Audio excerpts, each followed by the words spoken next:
Eh, Memang pada masa itu lagi hangat-hangatnya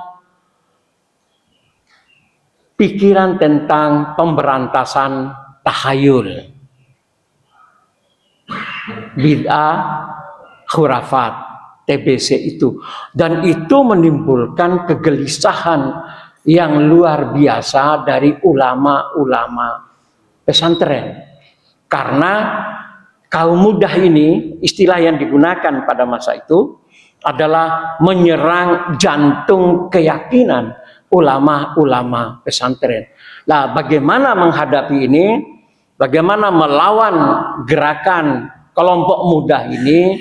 Maka sekali lagi tidak ada jalan lain, harus punya organisasi, harus punya wadah. Nah, itulah munculnya Nahdlatul Ulama. Itu faktor Saudi dan faktor gerakan kaum muda untuk memberantas TBC, takhayul, bid'ah, dan khurafat.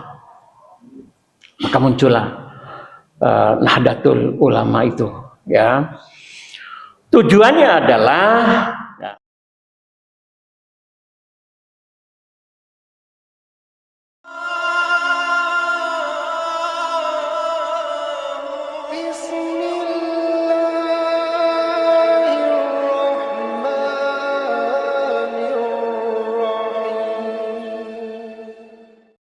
Assalamualaikum warahmatullahi wabarakatuh.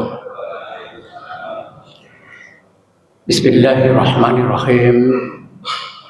Innal hamdalillah nahmaduhu wa nasta'inuhu wa nastaghfiruh wa na'udzu billahi min shururi anfusina min sayyiati a'malina. May yahdihillahu fala mudilla lahu wa may yudlil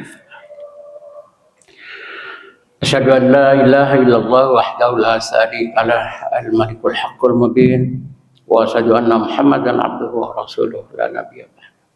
Allahumma shalli ala Muhammad wa ala alihi wa sahbihi ajmain.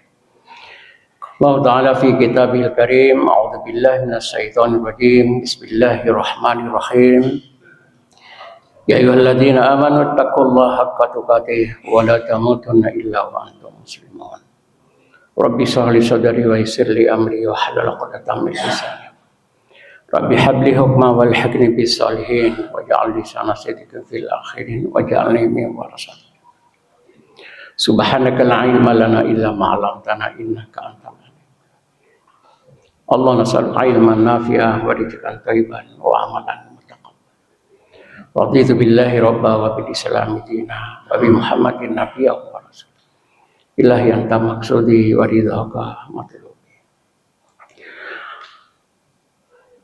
Bapak Ibu jamaah rahimakumullah, alhamdulillahi rabbil alamin. Kita bersyukur kehadirat Allah Subhanahu wa taala atas curah rahmat, hidayah dan maunanya kepada kita semua, terutama di subuh ini kita dalam keadaan iman dan Islam, diberi kesehatan dan kesempatan oleh Allah sehingga dengan hati yang khusyuk dan tenang kita hadir di masjid yang kita cintai dalam rangka untuk beribadah kepada Allah, untuk takarub kepada Allah, untuk istighfar kepada Allah, untuk berdoa kepada Allah, sekaligus kita lanjutkan dengan talabul ilmi, ta'lim. Mudah-mudahan apa kita ini diridhoi dan dirahmati oleh Allah Subhanahu wa taala.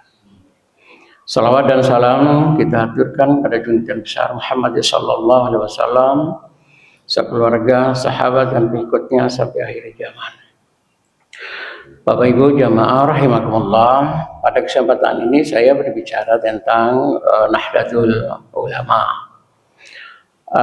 Kajian ini Bapak Ibu sekalian semata-mata untuk membuka wawasan kita terkait dengan sejarah dan pemahaman, bukan untuk mencari siapa yang benar dan siapa yang salah, tetapi semata-mata untuk menambah hasanah keilmuan kita. Ya, dan pada ujungnya jika sudah saling memahami itu akan melahirkan sebuah ukhuwah Islamiyah, persaudaraan dan toleransi terhadap pemahaman kita masing-masing. Bapak sekalian, Nahdlatul Ulama itu berdiri pada tahun 31 Januari 1926, yaitu bertepatan dengan 16 Rajab 1344 Hijriah di Surabaya, yang dipelopori oleh Ki Hasyim Asy'ari, Wahab Hasbullah, Kiai Bisri Samsuri, dan didukung oleh Syekhona Khalil. Ini adalah para pendiri Nahdlatul Ulama. Rais Am terus Hasyim Asy'ari, Wahab Hasbullah ini adalah masih muda tetapi cerdas. Kemudian Kiai Bisri Samsuri adalah ahli fikih. Sedangkan Syekhona Khalil itu adalah kiai yang sangat dipengaruhi, sangat karisma dan ditaati betul oleh para santri-santrinya. Karena Syekhona Khalil ini terkenal karena kekeramatannya dan tawaduknya. Ya mohon maaf, pada suatu waktu beliau ini naik dokar di Madura sana, Bangkalan. Setelah naik dokar, kemudian beliau bertanya, ini kuda dari mana? Lalu diberitahu bahwa kuda itu dari Bima. Seketika itu beliau turun dari dokar Cikar itu. Loh, kenapa turun? Karena saya pernah diajari oleh guru yang dari Bima. Nah ini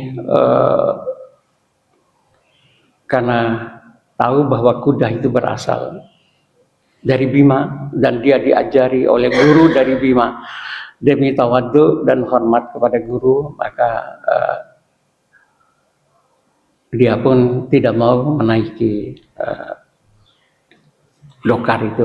Itu faktual. Itu walaupun ada juga yang menyebut itu metafor, bahwa itu menunjukkan ketundukan, tawadhu terhadap guru. Dan oleh karena itu Bapak Ibu sekalian, di pesantren itu memang tawadhu terhadap guru, terhadap kiai, terhadap ustadz itu ditanamkan betul. Dan yang punya jasa besar menanamkan tawadhu itu adalah Kiai Syekhona Khalil ini. Karena nanti juga ada kaitan dengan pikiran-pikiran mereka tentang tabaruk dan lain sebagainya. Nah, kalau Syekhona Khalil ini adalah isyarat spiritual aja, yaitu berupa tasbih yang diberikan kepada Hasyim Asy'ari melalui santrinya Kiai As'ad Syamsul Arifin. Dan itu mulai dicoba untuk diingat gitu, peristiwa ini, yaitu pengiriman tasbih kepada Kiai Hasyim Asy'ari. Nah, Bapak Ibu sekalian, latar belakang berdirinya NU itu berbeda dengan latar belakangnya Muhammadiyah. Kalau Muhammadiyah itu sebagaimana yang kita sampaikan pada pertemuan yang lalu, lebih banyak kepada realitas masyarakat Indonesia. Karena kebodohan, kemiskinan, keterbelakangan dalam pendidikan, tidak ada kekuasaan politik dan lain sebagainya. Tetapi kalau Nahdlatul Ulama itu sangat terkait dengan kondisi di Saudi, perkembangan pemikiran, pembaharuan di dunia Islam, dan juga berkembangnya pemikiran pembaharuan di Indonesia. Jadi lebih banyak kepada faktor luar, terutama faktor perkembangan politik dan kebijakan yang dilakukan oleh penguasa Saudi Arabia. Nah, yang pertama adalah karena munculnya kekuatan baru di Makkah, yaitu keluarga Al Saud. Tuh. Tahun 1744 sampai 1818 Masehi, yaitu terjadi aliansi Al Saud dengan Muhammad bin Abdul Wahab.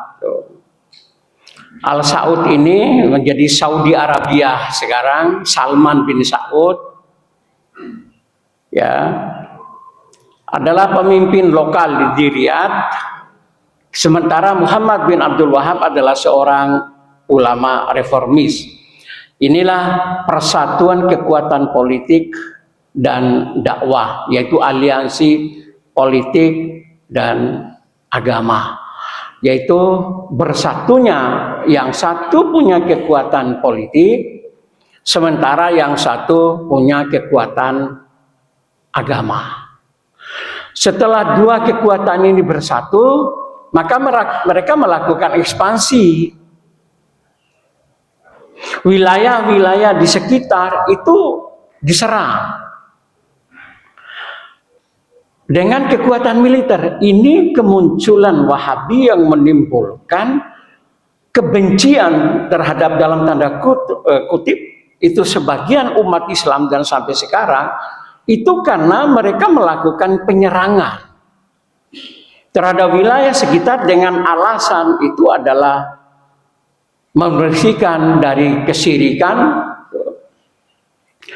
dan penghancuran terhadap makam-makam dan situs bersejarah. Jadi menaklukkan wilayah-wilayah di sekitar itu dengan menggunakan bahasa agama dan sekaligus adalah kepentingan politik. Maka sampai mereka pun pada tahun 1802 itu menghancurkan Karbala, yaitu makam Imam Husain. Kemudian 1803, 1806 Makkah dan Madinah dikuasai. Jadi sudah luas kekuasaan keluarga Al Saud dengan Muhammad bin Abdul Wahab ini. Maka menimbulkan kemarahan dari Turki Utsmani, karena Makkah dan Madinah, Hijaz itu adalah di dalam wilayah kekuasaan Turki Utsmani. Karena itu Khalifah Turki Utsmani meminta Ali Pasha dari Mesir untuk menaklukkan kembali Makkah dan Madinah dan wilayah-wilayah yang dikuasai oleh keluarga Al Saud. Nah, misi Ali Pasha ini adalah berhasil.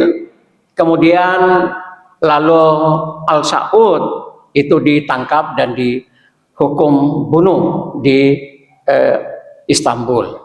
Maka misi pertama kerjasama antara Al Saud dengan Muhammad Abdul Wahab untuk menguasai politik dan agama itu gagal.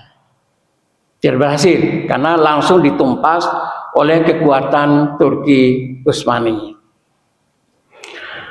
Nah, kemudian lalu kalau Al Saud bangkit lagi, tetapi karena konflik internal, rebutan kekuasaan, maka itu tidak berlangsung lama. Lalu dikalahkan oleh dinasti Ar-Rasyidi. Nah, kemudian lalu bangkit Al Saud ketiga, yaitu di bawah pimpinan Abdul Aziz bin Saud. Yang Bapak Ibu sekalian kalau haji atau umroh itu pasti wakaf Abdul Aziz bin Saud, yaitu Grand Jam-Jam itu wakaf dari Abdul Aziz bin Saud ini. Jadi kalau yang nginap ke sana itu biayanya itu atau hasilnya itu untuk pengembangan Haramain, yaitu Masjidil Haram dan Masjid Nabawi. Ini salah satu peninggalannya Abdul Aziz bin Saud. Kemudian dia merebut Riyadh, menghidupkan kembali aliansi Saud Wahabi, yaitu dan menjadikan ideologi Wahabi itu menjadi ideologi negara oleh Abdul Aziz bin Saud ini. Sehingga jadilah negeri juga dirubah menjadi As-Saudiyah Al-Arabiyah, ya, Saudi Arabia. Jadi satu-satunya nama negara yang berdasarkan nama keluarga itu ya Saudi Arabia itu. Kemudian pada tahun 1924 Raja Hussein waktu itu, dan dianggap sebagai ini keturunan Rasulullah yang menguasai Hijaz, Makkah dan Madinah, dan berfaham Sunni, ditaklukkan atau dikalahkan oleh Abdul Aziz bin Saud atas bantuan Inggris. Makanya sehingga ada yang menyatakan bahwa berdirinya kerajaan Saudi Arabia itu adalah karena bantuan Inggris. Karena Inggris ingin menghadang dan melawan Turki Utsmani, maka dia mendukung keluarga Al Saud sehingga Turki Utsmani itu kalah di Saudi Arabia. Nah, setelah Abdul Aziz bin Saud ini menjadikan Wahabi sebagai ideologi negara, maka muncul kebijakan-kebijakan dari penguasa Saudi pada saat itu, yaitu bahwa melarang ibadah yang berdasarkan faham Sunni, yaitu ibadah yang berdasarkan mazhab itu tidak boleh, dilarang. Kalau yang sebelumnya di Masjidil Haram itu bebas umat Islam itu beribadah sesuai dengan mazhabnya. Jadi pada sudut-sudut Ka'bah, mulai dari sudut Hajar al-Aswad, sudut Sam, sudut Iraqi, sudut Yamani, itu dikaplingan oleh masing-masing mazhab. Nah, Saudi Abdul Aziz itu tidak boleh lagi sholat berdasarkan mazhab, tapi sholat berdasarkan pikiran Wahabi tanpa mazhab. Jadi sehingga seperti yang kita saksikan saat ini.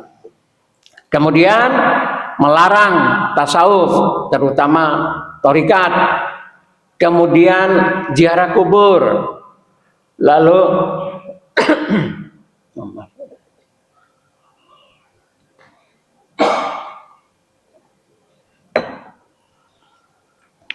zikir berjamaah, yang sebelumnya habis sholat seperti kebiasaan di sini ada zikir berjamaah, oleh Saudi sudah tidak boleh itu sejak Abdul Aziz itu berkuasa. Makanya kalau ada jamaah Indonesia yang zikir bersama habis sholat ya langsung akan ditangkap itu. Jadi tidak boleh. Kemudian juga doa bersama. Tapi ada juga jamaah kita itu ya hanya ikut sholat saja. Jadi mereka berkumpul sendiri di sekitar Ka'bah itu ya zikir bersama, tapi ya pelan-pelan. Malah saya pernah bersama jamaah umroh dari kelompok travel tertentu. Mereka tidak pernah mau subuh berjamaah di Masjidil Haram, jadi di hotel gitu. Ya karena di Masjidil Haram itu tidak ada zikir bersama, tidak ada wirid bersama. Di hotel itu selama sekian hari bersama saya di satu hotel gitu. Jadi tidak pernah, karena di Masjidil Haram juga tidak ada kunut, tidak boleh ada doa bersama, tidak boleh ada tahlilan, kemudian juga tidak ada peringatan maulud, lalu menghormati para wali, ya tawasul, tabaruk, yasinan, istighosah, dan pembongkaran situs sejarah Islam, yaitu rumah kelahiran Khadijah, termasuk juga Maulidun Nabi, rumah kelahiran Nabi itu dibongkar dan dihancurkan oleh penguasa Saudi pada saat itu. Itu kebijakan yang terjadi di Makkah.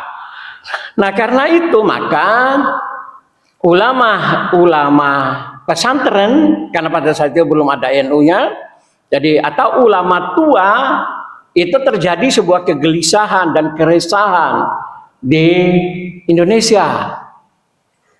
Karena itu mereka mengirim utusan ya ke Raja Saud, Ibnu Saud tuh.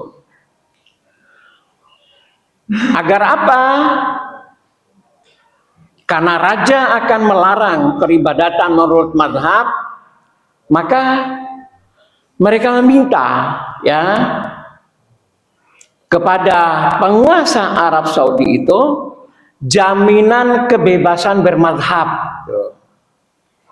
yaitu mengikuti mazhab Syafi'i dan mengamalkan tradisi tahlil, maulid, manakib.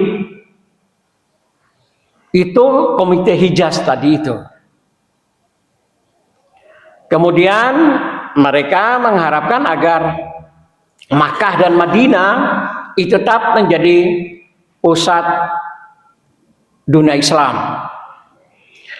Jamaah haji terlindungi dan akses belajar di Haramain tetap terjamin. Itulah misi Komite Hijaz. Jadi Komite Hijaz ini sangat berkaitan dengan berdirinya Nahdlatul Ulama. Nah, utusan Komite Hijaz itu adalah Wahab Hasbullah dari Surabaya, Syekh Gunaim Al-Misri, warga Misri, dan Kiai Dahlan Abdul Qahar, pelajar Indonesia yang belajar di Makkah. Jadi singkatnya, setelah Saudi mengeluarkan kebijakan itu, dan itu semua kebijakan Saudi itu bertentangan dengan kebiasaan umat Islam di Indonesia dalam tanda kutip, yaitu kebiasaan ulama pesantren. Karena itu mereka mengirim utusan kepada penguasa Saudi. Artinya kebiasaan yang berlaku selama ini di Indonesia, termasuk di Masjidil Haram, sholat berdasarkan mazhab itu dibiarkan, jangan diganggu gugat. Tuh, kata kuncinya di situ. Nah, karena ini utusan ini adalah utusan perorangan, maka respon dari pemerintah Saudi ya diterima begitu. Tetapi hanya sekedar diterima sebagai sebuah usulan gitu. Artinya kebijakan itu tetap berjalan. Karena itu menimbulkan kesadaran dari ulama-ulama pesantren ini bahwa kita ini harus punya organisasi, lembaga resmi yang mengirim utusan itu. Harus punya lembaga resmi, yaitu organisasi, bukan perorangan. Karena itu suara ulama itu harus dihimpun di dalam satu struktur. Keputusan penting harus dibawa oleh lembaga yang kuat. Jadi karena ada kebijakan pemerintah Saudi yang Wahabi, mereka mengirim utusan tapi atas nama perorangan, bukan lembaga, artinya tidak kuat misi ini. Karena itu butuh sebuah organisasi yang menghimpun suara para masyarakat ulama ini. Nah, ini juga Bapak Ibu sekalian, itu terkait dengan Muktamar Khilafah. Nah, Kalau tadi itu adalah karena kebijakan Saudi, maka memberikan inspirasi bagi mereka untuk mendirikan sebuah organisasi yang menghimpun suara umat. Nah, kemudian Raja Ibnu Saud atau Al-Aziz bin Abdul Saud itu kemudian mengadakan juga muktamar khilafah, yaitu untuk menghimpun kembali dunia Islam ini di dalam satu kekhilafahan setelah Mustafa Kamal Atatürk itu membubarkan kekhilafahan Turki Utsmani. Karena itu dunia Islam itu goncang. Siapa yang akan menjadi khalifah, ya? Dan apakah perlu mendirikan khilafah baru? Maka tanggal 7 sampai 18 Juni 1926 Raja Abdul Aziz menyelenggarakan muktamar Al-Alam Al-Khilafah, yaitu Kongres Internasional tentang Khilafah. Jadi Abdul Aziz mengadakan muktamar khilafah. Nah, tujuan itu bagaimana masa depan khilafah dan bagaimana kesepakatan ulama dan negara Islam tentang perlu membentuk khilafah baru, syarat-syarat calon khilafah dan mekanisme pemilihannya. Hasil muktamar itu tidak ada kesepakatan suksesi khalifah dan tidak ada kekuatan besar yang mampu menghidupkan kembali khilafah yang tunggal. Nah, Bapak sekalian, jadi kalau teman-teman yang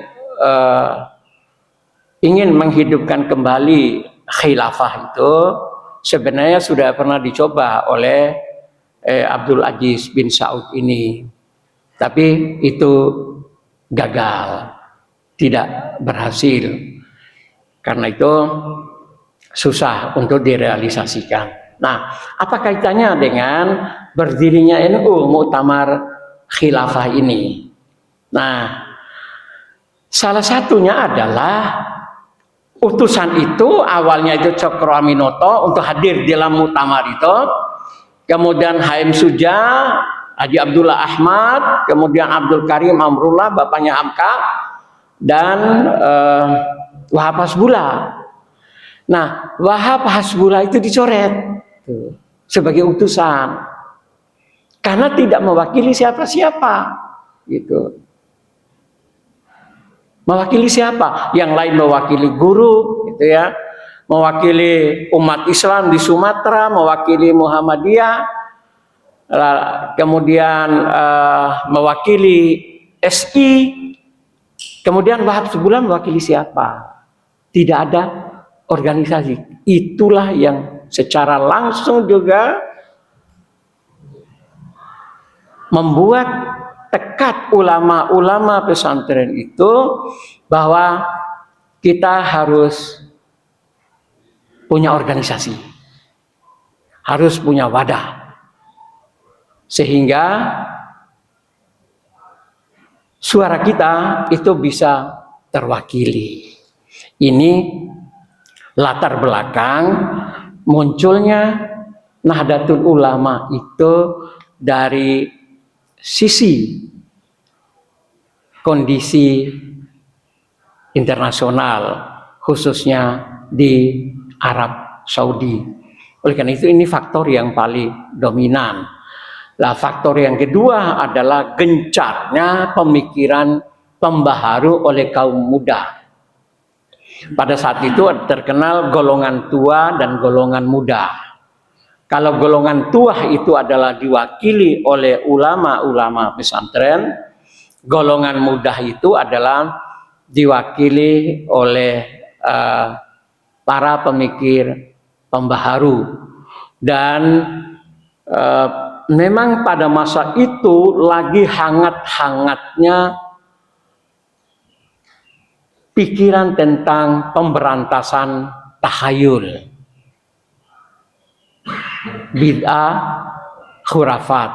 TBC itu, dan itu menimbulkan kegelisahan yang luar biasa dari ulama-ulama pesantren, karena kaum muda ini, istilah yang digunakan pada masa itu adalah menyerang jantung keyakinan ulama-ulama pesantren. Nah, bagaimana menghadapi ini? Bagaimana melawan gerakan kelompok muda ini? Maka sekali lagi tidak ada jalan lain, harus punya organisasi, harus punya wadah. Nah, itulah munculnya Nahdlatul Ulama. Itu faktor Saudi dan faktor gerakan kaum muda untuk memberantas TBC, takhayul, bid'ah, dan khurafat. Maka muncullah Nahdlatul Ulama itu. Ya, tujuannya adalah, ya, tujuan utama itu berlakunya ajaran Islam menurut faham Ahlus Sunnah wal Jamaah untuk terwujudnya tatanan masyarakat yang adil, makmur, yang diridhoi oleh Allah Subhanahu wa taala. Jadi kata kunci dari Nahdlatul Ulama itu adalah aswaja, Ahlus Sunnah wal Jamaah. Karena itu di awal, jadi kalau tidak Ahlus Sunnah wal Jamaah itu sesat, neraka. Maka dimunculkan betul hadis atafarq ummati ala salati wa tabi'ina firqah kullum finnar. Akan muncul umatku terpecah belah menjadi 73 golongan, semuanya akan masuk neraka illa wahid, kecuali satu, ya Ahlus Sunnah wal Jamaah. Hanya Ahlus Sunnah wal Jamaah yang selamat. Karena itu maka di awal-awal itu Muhammadiyah dan lain tidak dimasukkan di dalam kategori Ahlus Sunnah wal Jamaah. Wahabi itu bukan Ahlus Sunnah wal Jamaah. Karena bukan Ahlus Sunnah wal Jamaah berarti ini sesat dan neraka. Jadi itu adalah jargon yang digunakan untuk menghadang gerakan kaum muda ini. Maka ciri utama daripada Nahdlatul Ulama itu adalah berlandaskan Ahlus Sunnah wal Jamaah, mengikuti madhab fikih terutama Syafi'i, dan menjaga tradisi Islam. Maka apapun tradisi itu oleh Nahdlatul Ulama itu harus dijaga, dirawat, dan dilestarikan. Pokoknya tradisi. Apapun tradisi yang sudah berkembang di masyarakat itu harus dijaga dan dipertahankan. Kemudian pendekatan dakwanya adalah kultural dan tradisional. Tradisi, budaya, itu pendekatan dakwah. Jadi ciri utama dari Nahdlatul Ulama itu adalah Ahlus Sunnah wal Jamaah. Makanya Bapak Ibu sekalian, tidak pernah kalau kita mendengarkan pengajian atau pemahaman di Nahdlatul Ulama adalah berdasarkan Al-Quran, As-Sunnah, atau Al-Quran dan hadis. Pasti adalah berdasarkan madhab. Jadi ada sebuah cara berpikir yang sebenarnya saling mengisi, bukan berbeda ya. Kalau cara berpikir Nahdlatul Ulama itu adalah dari bawah, dari ulama dan puncaknya nanti sampai kepada madhab. Jika sudah ulama itu sudah berpendapat dan ada ulama yang berpendapat tentang itu, sudah selesai. Sudah cukup. Itulah yang menjadi kutipannya.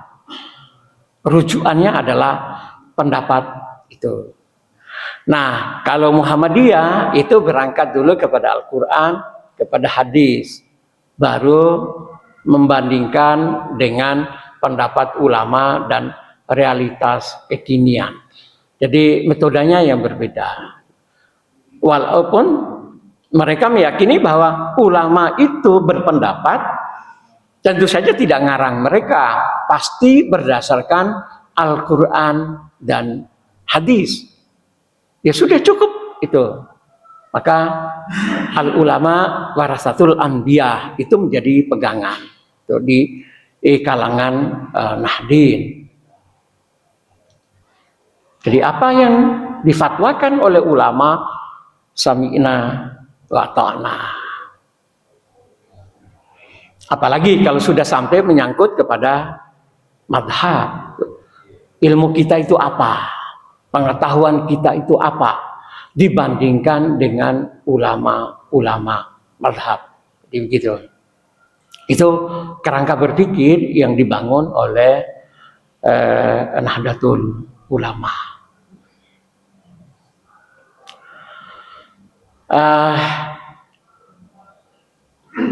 Itu pola pikir, ya udah. Akidah, ya. Dalam persoalan akidah, NU itu merujuk kepada pemikiran Al-Asy'ari atau Imam Abu Hasan Al-Asy'ari yang lahir 260 Hijriah, 874 Masehi di Basrah dan wafat pada tahun 324 Hijriah atau 936 Masehi di Baghdad. Al-Asy'ari inilah pendiri Ahlus Sunnah wal Jamaah. Beliau awalnya adalah pengikut Mu'tazilah, murid dari Al-Jubai. 40 tahun menjadi pengikut dan murid utama dari Al-Jubai, dari Mu'tazilah. Kemudian lalu beliau keluar setelah tahanus bersemedi uzlah sekitar 40 hari, kemudian datang dan menyatakan keluar dari Mu'tazilah dan masuk ke dalam Ahlus Sunnah wal Jamaah. Pikirannya adalah Allah memiliki sifat tetapi menolak tasbih, ya, antropomorfisme, dan dilakukan dengan pendekatan bila kaifah. Jadi yang begini, Allah itu bertangan, yadullah. Allah itu berwajah, yadullah faqadib. Allah itu bertangan. Kita yakini itu. Tetapi jangan bertanya bagaimana bentuk tangannya Allah. Maka bila kaifah. Jangan bertanya berapa jarinya, apakah ada bulunya, apakah ada kukunya. Itu bila kaifah. Nah, ini untuk menolak pikiran Mu'tazilah, ya, bahwa tangan yadun di situ dikaitkan dengan kekuasaan. Ya. Kemudian Al-Quran adalah kalamullah yang qadim, tidak diciptakan. Dia juga menghadapi pikiran dari Mu'tazilah, bahwa Mu'tazilah Al-Quran itu adalah makhluk, ciptaan. Karena dia ciptaan, maka dia tidak qadim, tidak kekal, dan akan hancur. Maka, dan ini pada saat itu perdebatan ini luar biasa, dan yang merasakan betul adalah Ahmad bin Hambal, pendiri mazhab Hambali itu. Dia disiksa setiap hari, tidak boleh kurang dari 70 cambukan. Hanya ditanya, Al-Quran itu makhluk atau bukan. Ahmad bin Hambal hanya menjawab Al-Quran itu kalamullah. Demikian juga perbuatan manusia memiliki kasab, usaha, tetapi dalam kekuasaan Allah. Akal dan wahyu digunakan untuk memahami dalil wahyu yang menjadi sumber utama. Dalam persoalan fikih, NU cenderung merujuk kepada Imam Syafi'i, Muhammad bin Idris al-Syafi'i, ya, 1500 sampai dengan 204 Hijriah, 767 sampai dengan 820 Masehi. Nah, Syafi'i ini menggabungkan ahli ra'yi dan ahli hadis. Jadi dia tidak seperti Imam Malik yang mengandalkan tentang amalan ahlu Madinah, masyarakat Madinah. Tidak juga seperti Hanafi yang lebih rasional, gitu. Atau Ahmad bin Hambal yang tekstual, pokoknya hadis apapun. Sementara Imam Syafi'i itu memang memadukan antara akal, tradisi, kebiasaan dengan hadis.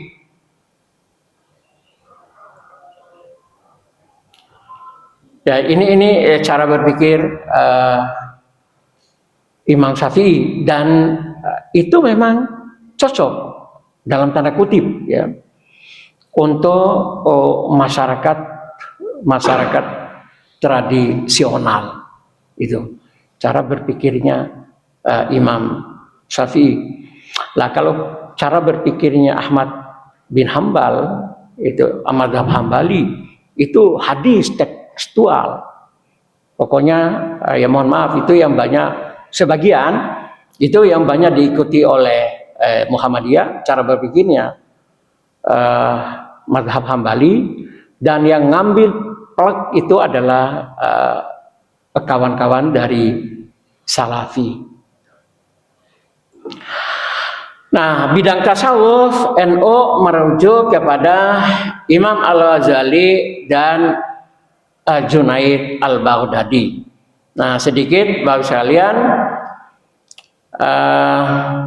cara berpikir tasawufnya, ya, NU dengan merujuk kepada Imam Al-Ghazali dan Junaid Al-Baghdadi itu. Jadi dalam tasawufnya Al-Ghazali itu, tasawuf itu harus berjalan seiring dengan syariat. Dengan syariat. Karena tasawuf, ya, sebelumnya misalnya Al-Khallaj, kemudian Rabi'ah Al-Adawiyah, itu mereka lepas dari syariat. Lepas. Nah, Al-Ghazali, Junaid Al-Baghdadi datang, tasawuf itu tidak boleh lepas dengan syariat. Maka pokok ajarannya adalah penyucian jiwa, sifat tercela, kemudian menumbuhkan sifat terpuji, kemudian jalan menuju Allah melalui ilmu, amal, dan zikir. Ini tasawufnya Imam Al-Ghazali. Tentunya kalau Junaid Al-Baghdadi itu ajarannya keseimbangan antara kehidupan dunia dan akhirat, jalan sufi mulai mujahadah, kesungguhan melawan hawa nafsu dan zikir. Tasawuf engkau bersama Allah tanpa ada sesuatu pun yang menghalanginya. Nah, ini Bapak sekalian baru pokok-pokok dari pemikiran Nahdlatul Ulama. Sebenarnya waktunya ini sempat, ya. Nah, budaya-budaya dan amalan warga NU itu misalnya ada tabaruk, ya. Dalil yang digunakan itu apa gitu, bagaimana tabaruk pada masa Rasulullah dan para sahabat itu, bagaimana pandangan Muhammadiyah, konsep berkeberkahan, kemudian berjanji. Itu kalau NU mesti baca kitab berjanji. Kemudian ini pandangan Muhammadiyah. Kemudian beduk, sejarah beduk, pandang muda, dibaan, itu pasti orang NU itu ada diba bacaan waktu mahalul qiyam. Kalau NU yang mangkuin mantan-mantan itu, kemudian ya diba, pandangan haul itu pasti orang NU ada haul, ya bagaimana pandang hizib. Jadi kalau masih punya hizib-hizib tertentu itu berarti itu warisan dari NU itu. Kemudian istighosah pasti, karomah itu bagaimana pandangan NU tentang karomah dan bagaimana pandangan Muhammadiyah. Tawasul ini juga menjadi persoalan. Tuh, dalil yang digunakan oleh NU, kemudian wasilah, kemudian menurut hadis itu. Praktek Umar bin Khattab, kesimpulan pandangan NU, contoh bacaan wasilah, dalil menghadiahkan pahala, Al-Quran untuk mayit, ini juga menjadi salah, banyak diskusinya. Kemudian sanggahan terhadap yang kontra, lah pandangan Muhammadiyah, tingkeban,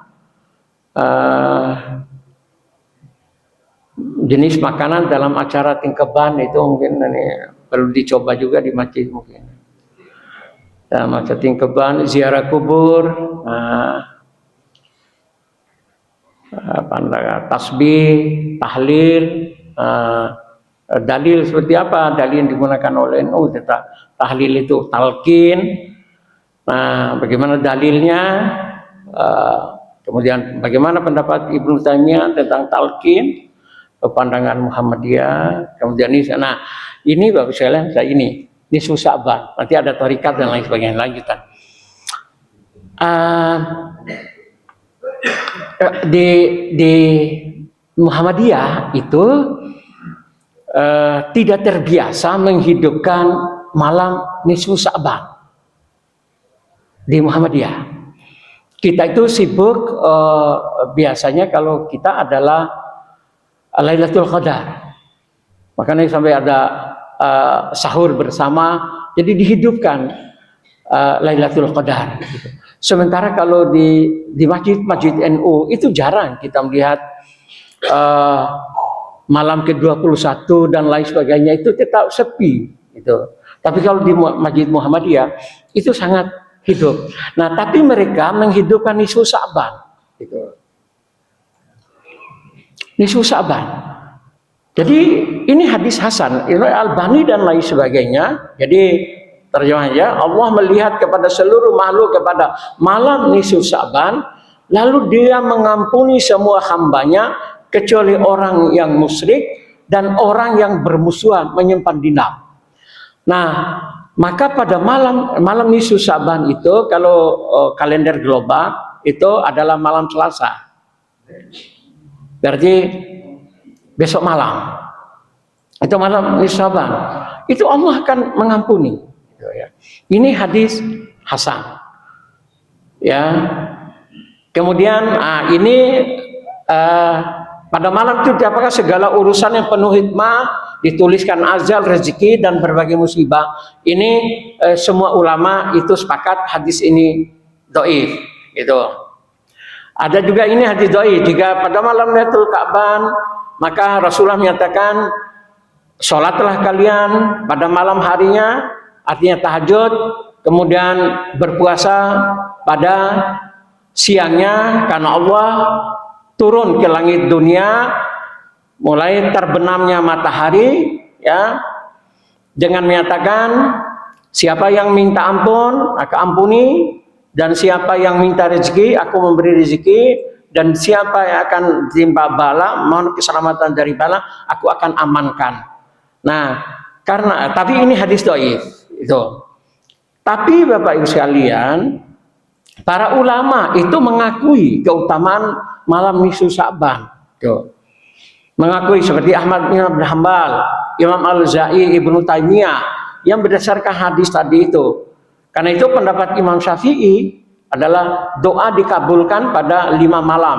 Malam Jumat, malam Idul Adha, malam Idul Fitri, malam awal Rajab, dan malam nisfu Sa'ban.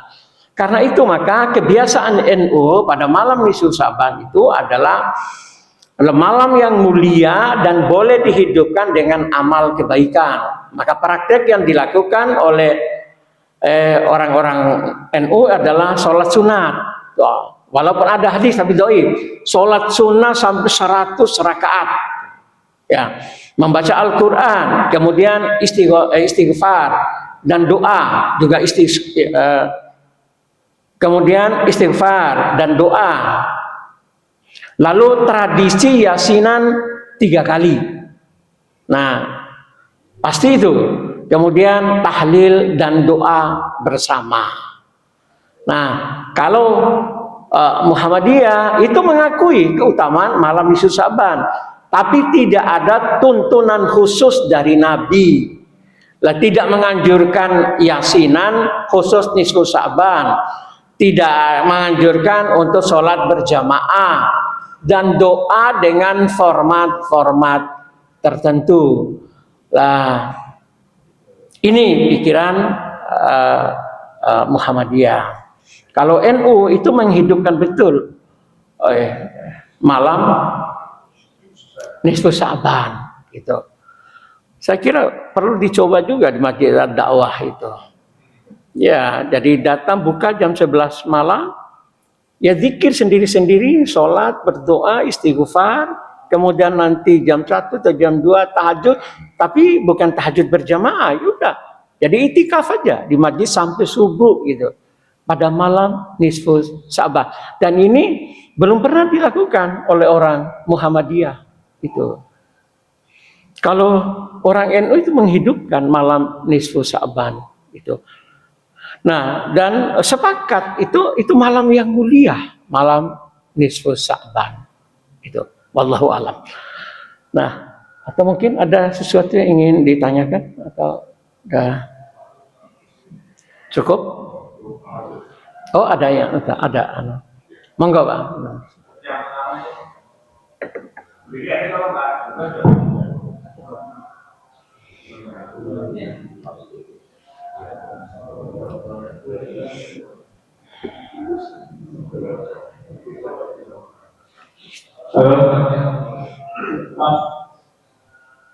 Berikutnya itu apa enggak? Sahabat begitu. Yang kedua, kan itu ada pertama kali berarti ya ada tahlilan. Kalau pernah tahlilan sudah ada dari Arab itu ya. Pertanyaan pertama tadi apa? Ulang-ulangnya berarti berdirinya bukan 27 besar tadi 026 Pak. 1926. Ya, bukan Enggak, inspirasi itu 20 ya. Lebih banyak itu pada 26 itu. Jadi makanya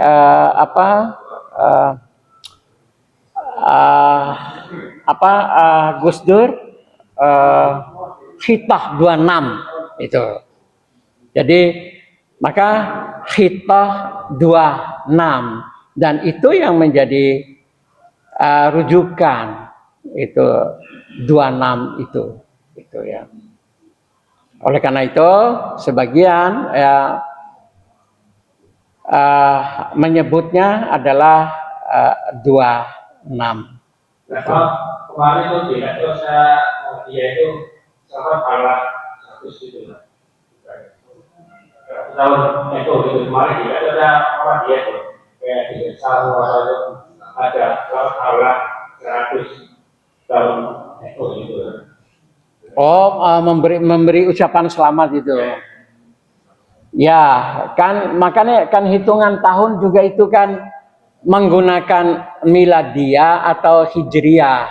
Itu kan ada selisihnya antara menggunakan bilangan hitungan hijriah atau hitungan miladiah gitu. Ada selisih tahun itu. Yang kedua tadi apa? Oh iya. Tahlilan itu memang ada dari Arab atau memang dari budaya kita? Tahlilan ya, udah dimatikan ya. Ya, kalau eh, yang sering pertamanya dulu ada tahlil dan ada tahlilan. Gitu. Jadi kalau tahlil itu adalah membaca la ilaha illallah.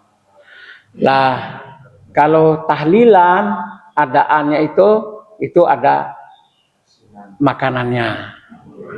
Lah itu A-nya itu tahlilan itu. Ya. Lah kalau tahlil itu memang dianjurkan harus dibaca gitu. Lah yang menjadi apa namanya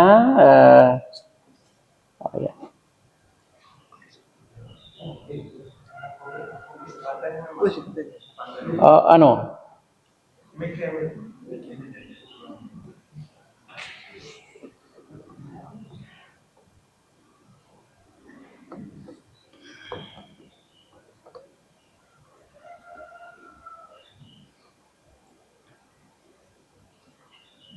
ya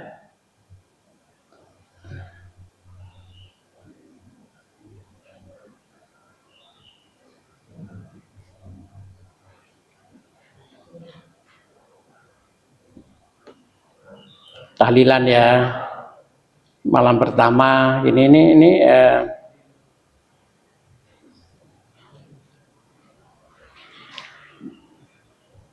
jadi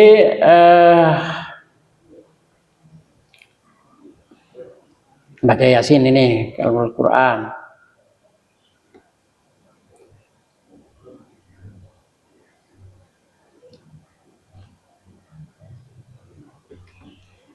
Bagi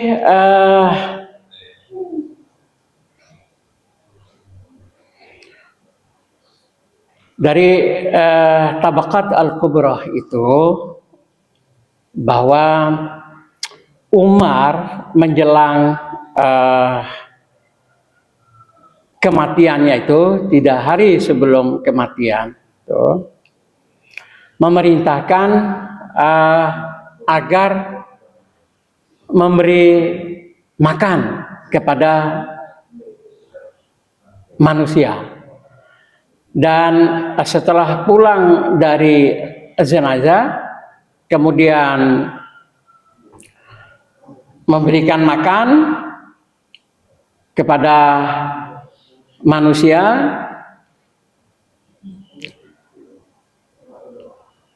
lalu Ibnu Abbas bin Abdul Muthalib, ayuhan nas, inna Rasulullah sallam kadmata fa'akalna ba'dahu wasarabna wa mata Abu Bakar fa'akalna ba'dahu wasarbana. Nah, jadi Abbas bin Abdul Muthalib ini menyatakan, hai manusia, sesungguhnya Rasulullah itu sudah mati dan kami makan itu setelahnya dan kami minum. Demikian juga Abu Bakar itu mati dan kami makan.